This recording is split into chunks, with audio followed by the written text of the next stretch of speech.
여성 팔씨름 선수가 있다는 건 알고 계신가요? 한국에는 아직 리그가 활성화되진 않았지만 해외에는 수많은 여성 팔씨름 선수가 존재합니다. 그렇다면 여성 리그도 남자처럼 아마추어, 프로가 존재하고 또 그 중에서도 세계 정상급의 선수가 있을 텐데 여성들의 정점에 있는 선수, 정확히 어느 정도 기량인지 궁금하지 않으신가요?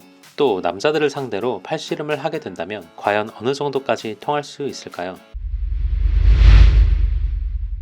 저번 영상에서 다루었듯이 스포츠에서 절대로 무시 못할 요소는 바로 체급이라고 언급을 했었는데요. 하지만 사실 그 체급보다 더욱더 극복하기 힘든 것이 바로 성별의 차이입니다. 체급은 어느 정도 노력으로 불리거나 줄임으로써 조절이 가능하지만 성별은 그렇지 못하죠. 때때로 참가자가 적은 대회의 경우 상위 체급과 통합이 되는 경우도 있으며 올렉 조크처럼 뛰어난 기량의 선수가 무제한급까지 재패하는 경우도 종종 볼 수 있습니다. 그리고 격투기의 무체급 경기에서도 한 번씩 이변이 일어나기도 하죠. 또한 복싱의 경우 8체급 석권이란 어마무시한 타이틀을 가진 전설적인 선수들도 존재하고 있습니다. 하지만 여성 선수가 같은 조건에서 남성들과 경쟁하는 스포츠 들어보셨나요? 이 1991년생의 스웨덴 출신 사라 박만이라는 한 여성은 체급의 차이는 물론 성별의 차이까지 극복하고 현재 남성들과 함께 같은 리그에서 경쟁하는 유일한 여성 팔씨름 선수입니다. 일반적으로 팔씨름과 같이 근력을 필요로 하는 스포츠일수록 남성과 여성의 차이는 명확해지는데요. 한 재미있는 예로 2012년과 2016년에 올림픽 여자 육상 부문에서 내리 금메달을 따고 세계 선수권에서도 금메달 1개와 은메달 1개를 딴 남아공의 세메냐라는 선수는 경기 후 검사에서 자궁과 난소가 발견되지 않고 남성 호르몬 수치가 일반 여성의 3배가 넘는다는 이유만으로 올림픽 위원회로부터 여성 리그 출전 금지라는 처분을 당한 사례가 있습니다. 그녀는 태어나면서부터 여성 생식기를 가졌고 평생 자신이 여성인 줄로만 알고 살아왔지만 남성 염색체인 XY를 가지고 있었던 것이죠. 이처럼 스포츠 바닥에서 같은 조건의 여성과 남성은 기록 면에서나 퍼포먼스 면에서 생물학적으로 확연히 차이가 나기 때문에 두 리그는 명확하게 나누어져야 한다는 것이 일반적인 스포츠인들의 생각이었습니다. 하지만 사라는 이런 호르몬에 관련된 논란거리는커녕 오히려 상대적으로 가녀린 피지컬과 아리따운 외모로 인해서 국내 선수들 사이에서도 꽤나 유명세를 날렸는데요. 몇 년 전 일본 예능에 출연해 운동하는 남성들을 줄지어 놓고 팔씨름을 이기던 모습은 꽤나 충격적이었죠.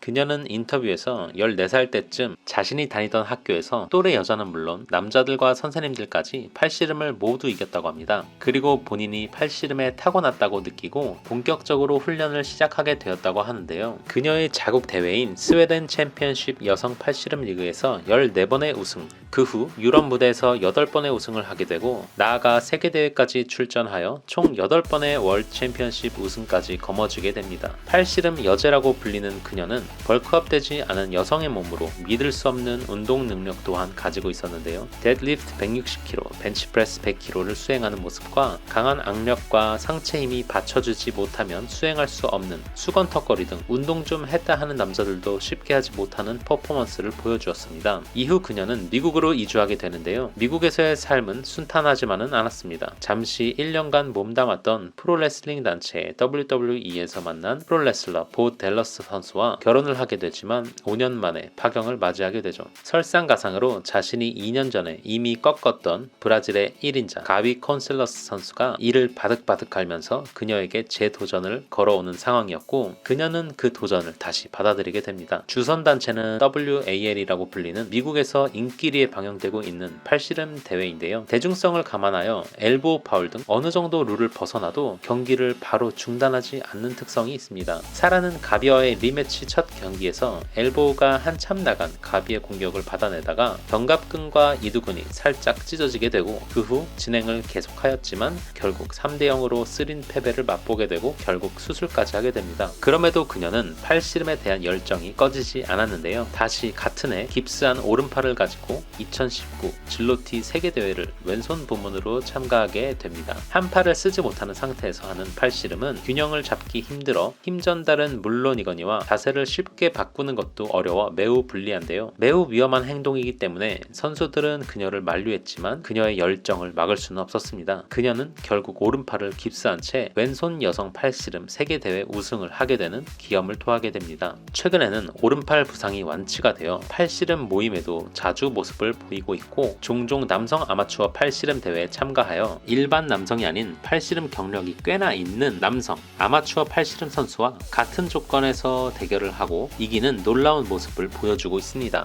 최근에는 파워리프팅도 열심히 병행하면서 벌크업까지 하고 있는 모습을 보여주는데요. 자신에게 부상과 패배를 안겨준 가비 선수에게 서력을 다짐하고 있는 것 같아 보입니다. 하지만 갈수록 무시무시한 파워리프터 언니들과 어울리면서 그녀의 몸이 날로 커지는 게 한편으로는 그녀의 매력이 사라지는 것 같아 조금 아쉽기도 합니다. 오늘의 영상은 여기까지였고요. 재밌게 보셨다면 구독과 좋아요 부탁드립니다. 감사합니다.